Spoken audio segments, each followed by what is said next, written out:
এখন আমি যদি তোহার ঘরের মেয়ে মানুষের হাত ধরে টানাটানি করতাম, বাবু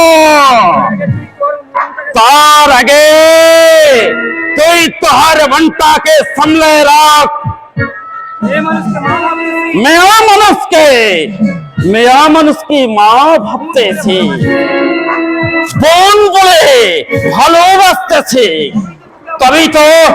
তবেই তো তোকে আমরা বাবু বলে প্রণাম জানাবো। আর যদি কখনো শালা এই ছোট লোকের পরা কাজ করিস একদম কার মেরে শেষ করে দিব। হ্যাঁ, মনে রাখিস আমার নাম মগলো।